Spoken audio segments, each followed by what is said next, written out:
பகுதி நேர ஆசிரியர்கள் தொடர்ந்து கடந்த 1 மாத காலத்திற்கு மேல் சம வேலைக்கு சம ஊதியம் என்பதற்காக தொடர்ந்து தங்களுடைய உரிமையை நிலைநாட்டுவதற்காக வேலை போராட்டங்கள் செய்து வருகிறார்கள் அமைதியான முறையில். இருந்தாலும் இந்த அரசானது அவர்களை ஒரு சரியான விதத்தில் நடத்தவில்லை என்றுதான் கூற வேண்டும். ஏனெனில் ஆசிரியர்களும் மருத்துவர்களும் மிக மிக முக்கியமானவர்கள் ஒரு அரசாங்கத்திற்கு.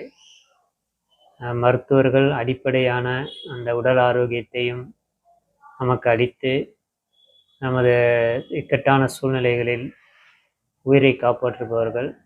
அவர்கள் மிக மிக முக்கியமானவர்கள் அரசு அதிகாரிகளில். ஆசிரியர்களும் ஒரு நல்ல சமூகத்தை கட்டமைப்பதில் ஒரு மிகச்சிறந்த பங்காற்றுபவர்கள். நல்ல ஒரு பண்பாடு மிக்க மனிதர்களை உருவாக்குவதிலும் ஆசிரியர்கள் மிக மிக ஒரு புனிதமான சேவையை செய்து வருகிறார்கள். எனவே அவர்களுக்கு கணக்கு பார்ப்பது என்பது சரியாக இருக்காது என்பதுதான் நான் நினைக்கிறேன். ஆசிரியர்களும் இந்த மருத்துவத்துறையில் உள்ளவர்களும் மற்றும் காவல்துறை நீதித்துறையில் உள்ளவர்களும் பொருளாதாரத்தில்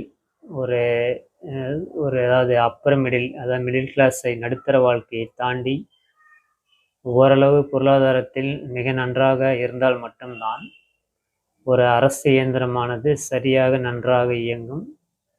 ஒரு சமூக கட்டமைப்பும் இங்கே நன்றாக வருவதற்கான வாய்ப்பு உள்ளது.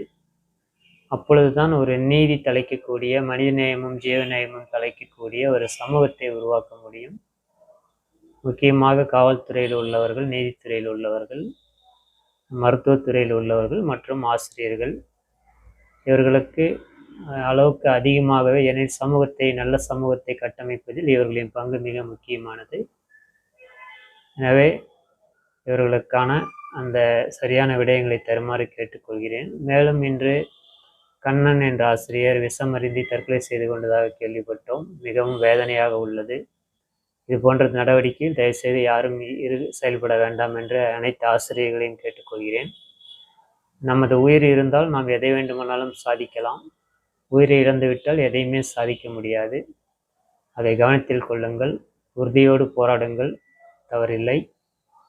இந்த தமிழக அரசும் இதை கவனத்தில் வைக்க வேண்டும். ஆசிரியர்கள் சமூக பங்களிப்பு தருவது மிக மிக முக்கியமானவர்கள். அவர்களது கோரிக்கையை ஏற்றுக்கொள்ளுமாறு நான் கேட்டுக்கொள்கிறேன். நவேசம் வாழ்க, நவேசம் வளர்க, நன்மையே நடக்கும். நன்றியுடன் வாழ்ந்தால் வல்லமையை வளர்ப்போம், வளமாய் வாழ்வோம். வாழ்க வளமுடன்.